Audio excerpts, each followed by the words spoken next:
Listen carefully, because what I'm about to tell you will change how you see the world forever. For too long, you've been fed lies about human nature, pretty stories about inherent goodness and the power of unconditional kindness. You've been told that if you just love hard enough, give enough, sacrifice enough, the world will reciprocate.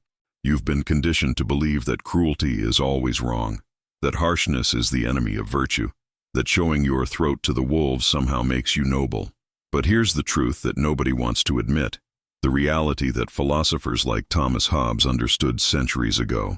Human beings are not inherently good, and kindness without boundaries is not virtue. It's suicide. Thomas Hobbes looked at humanity with unflinching eyes and saw what most refuse to acknowledge. In our natural state, he said, life is solitary, poor, nasty, brutish, and short. Not because we're evil, but because we're human. We are creatures driven by self-interest, fear, and the desperate need to survive and thrive. When Hobbes wrote about the Leviathan, he wasn't describing a monster. He was describing the necessary force that keeps chaos at bay. He understood that without structure, without consequences, without the threat of retaliation, human society would collapse into a war of all against all. This isn't pessimism. This is realism stripped of comfortable illusions. You've been taught to be ashamed of your capacity for hardness, to apologize for your ability to set boundaries, to feel guilty when you refuse to be taken advantage of. Society has programmed you to believe that being nice is the highest virtue, that accommodating everyone's demands makes you a good person, that saying no makes you selfish.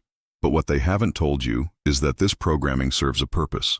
It creates a population of compliant sheep, easily manipulated by those who understand the real rules of power. While you're busy being endlessly accommodating, others are busy taking what they want. While you're worried about hurting feelings, they're crushing your dreams under their boots. The harsh truth is that respect is not earned through kindness alone. It's earned through strength. Not the brutish strength of a bully, but the calculated strength of someone who knows their worth and defends it without apology. Machiavelli understood this when he wrote that it is better to be feared than loved if you cannot be both. He wasn't advocating for tyranny. He was acknowledging that human nature responds to power more reliably than it responds to affection. Love is conditional, changeable, subject to whim and circumstance. But respect based on recognized strength, that endures. That creates stability. That prevents the chaos that destroys everything you've worked to build.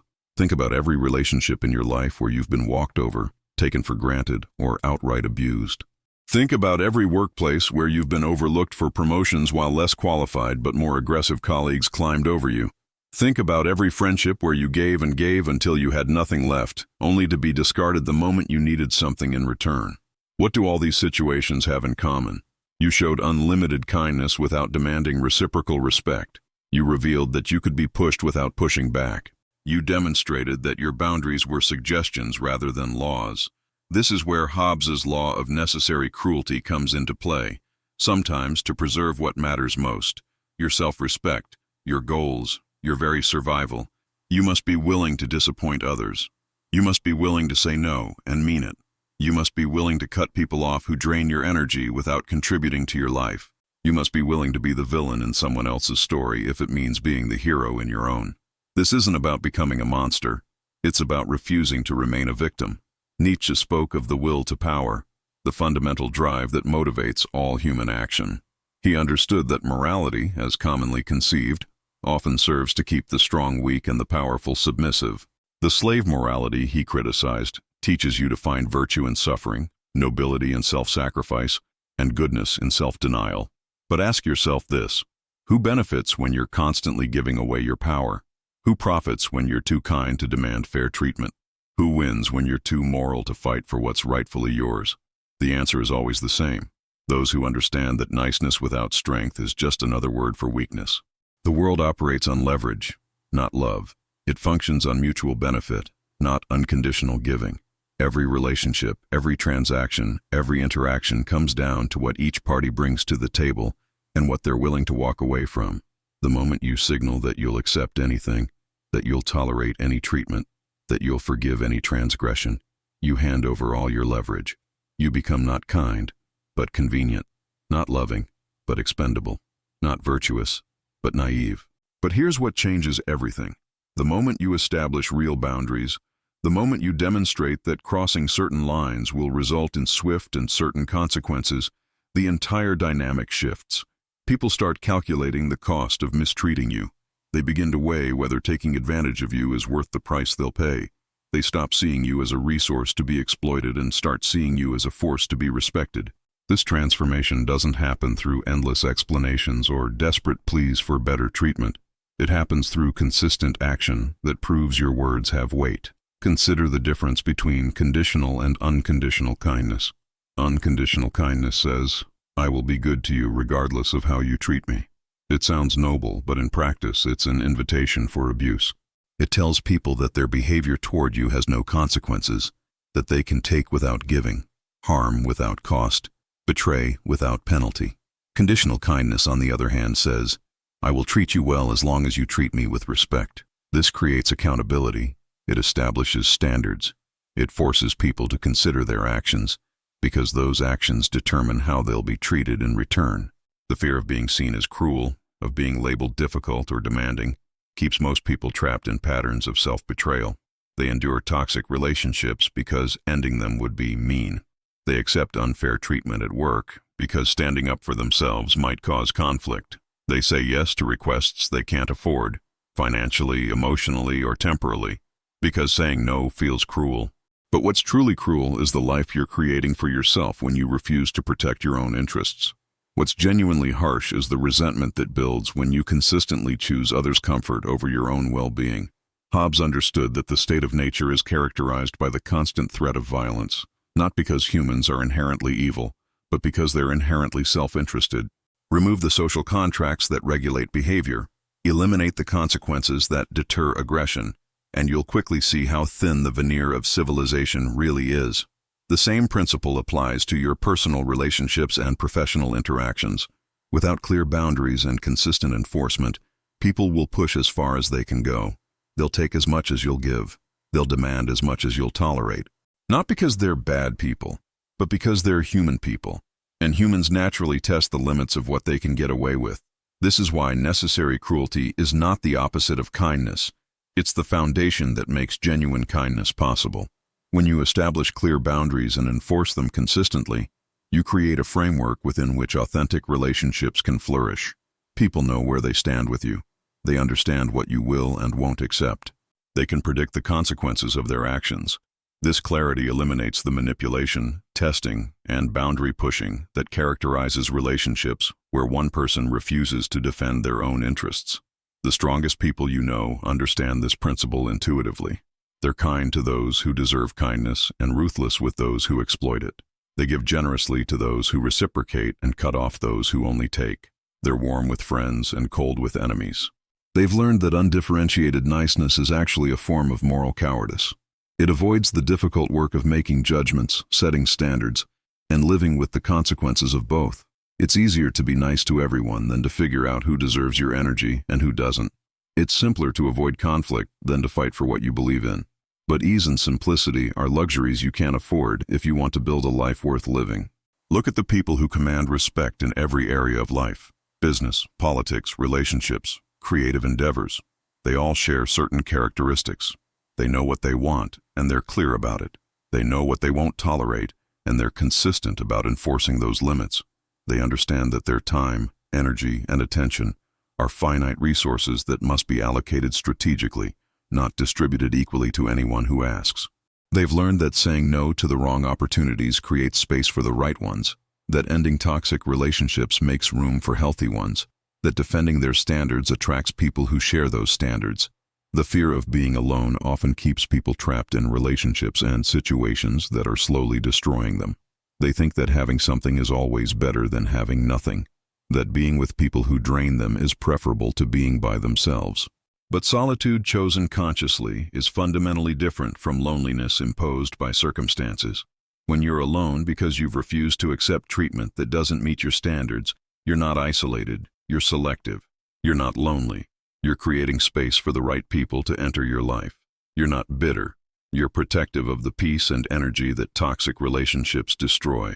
Machiavelli's advice to be both fox and lion applies perfectly here. The fox uses cunning to avoid traps, while the lion uses strength to intimidate enemies. You need both qualities to navigate a world full of people who will take advantage of pure goodness or pure strength alone. The fox in you learns to recognize manipulation, hidden agendas, and veiled threats. It becomes skilled at reading between the lines, understanding subtext, and seeing through performances designed to lower your guard. The lion in you refuses to be intimidated, bullied, or pushed around. It responds to aggression with controlled force, to disrespect with immediate consequences, to boundary violations with swift corrective action. This dual nature doesn't make you duplicitous. It makes you complete. You're not pretending to be something you're not.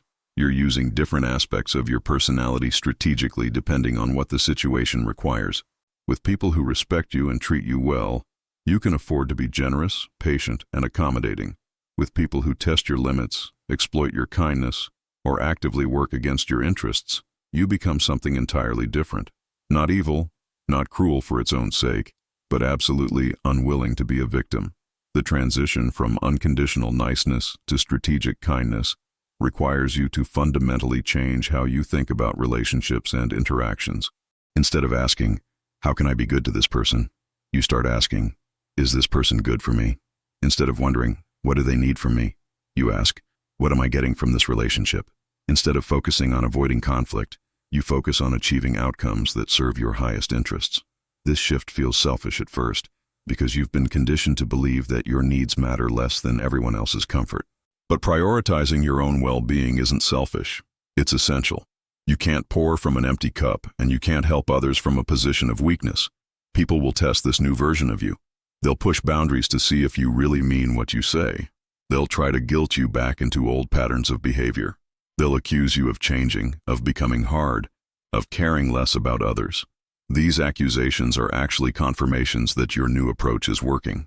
The people who benefited from your previous lack of boundaries will naturally resist your new ones.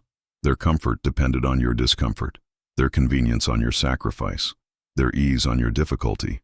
When you stop providing these benefits without receiving anything in return, they'll try to manipulate you back into compliance. This is where your resolve will be tested most severely. It's easy to be strong when everyone supports your decision. It's much harder when people you care about are telling you that you've become selfish, that you've lost your compassion, that you're not the person they used to know. But remember this, the person they used to know was being systematically destroyed by their own inability to protect themselves. The person you're becoming is someone who values themselves enough to demand reciprocal treatment. If they can't respect that evolution, they were never really interested in your well-being in the first place. Nietzsche's concept of eternal recurrence poses a crucial question. If you had to live your exact life over and over again for eternity, would you choose the same path? When you're constantly sacrificing your own interests for others, when you're endlessly accommodating people who give nothing back, when you're living according to standards that leave you drained and resentful, the honest answer is probably no. But when you establish clear boundaries, demand reciprocal treatment, and protect your energy like the precious resource it is, you start building a life you'd be willing to repeat forever. That's the difference between existence and living, between surviving and thriving, between being a victim of circumstance and being the author of your own destiny. The power you gain from implementing necessary cruelty extends far beyond individual relationships. It changes how you show up in every area of your life. At work, you stop accepting assignments that aren't in your job description without compensation. You stop staying late to fix other people's mistakes without recognition.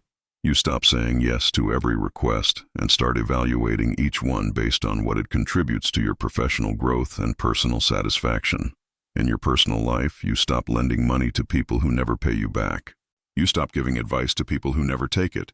You stop being available 24/7 to people who disappear when you need support. These changes feel radical because they represent a complete rejection of the martyrdom complex that society encourages, especially in certain demographics. You've been taught that self-sacrifice is noble, that putting others first is virtuous, that your own needs should always come last. But this programming serves those in power who benefit from a population that's trained to give without receiving, to work without fair compensation, to love without respect. When you refuse to participate in these one-sided arrangements, you're not becoming selfish, you're becoming conscious. You're recognizing that your life, your time, your energy, and your happiness matter just as much as anyone else's. The transformation isn't immediate or easy. Years of conditioning don't disappear overnight.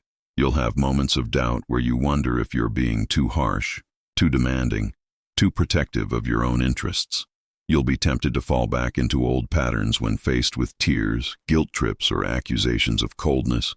But every time you hold your boundaries, every time you refuse to be taken advantage of, every time you choose your own well-being over someone else's convenience, you're building a stronger version of yourself.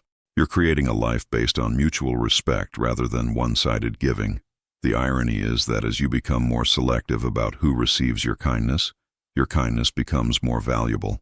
When everyone gets your attention means nothing. When you're nice to everyone, regardless of how they treat you, your niceness has no special significance. But when people have to earn your goodwill, when they know that your kindness is contingent on their behavior, suddenly your approval matters. Your friendship becomes something to be treasured rather than taken for granted. Your love becomes a prize rather than an assumption. Your respect becomes something people work to maintain rather than something they expect without effort. This selectivity doesn't make you less loving. It makes your love more meaningful. It doesn't make you less kind. It makes your kindness more precious. It doesn't make you less generous. It makes your generosity more significant. The people who truly deserve these gifts from you will appreciate them more when they understand that they're earned rather than automatic. The people who complain about your new standards were never worthy of your energy in the first place. As you internalize these principles, you'll notice that your relationship with yourself fundamentally changes. The constant anxiety that comes from trying to please everyone disappears when you stop trying to please anyone who doesn't reciprocate. The exhaustion that results from giving more than you receive evaporates when you establish equilibrium in your exchanges.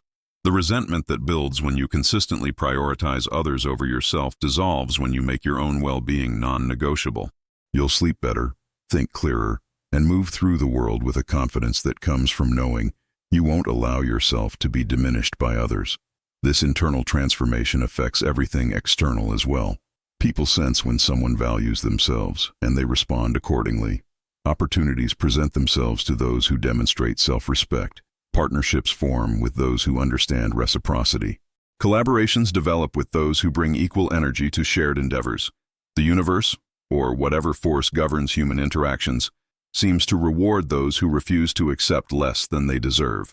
Not because there's any cosmic justice, but because self-respect is magnetic, boundaries are attractive, and strength draws strength. The greatest gift you can give yourself is the willingness to be disliked by people who don't serve your highest good.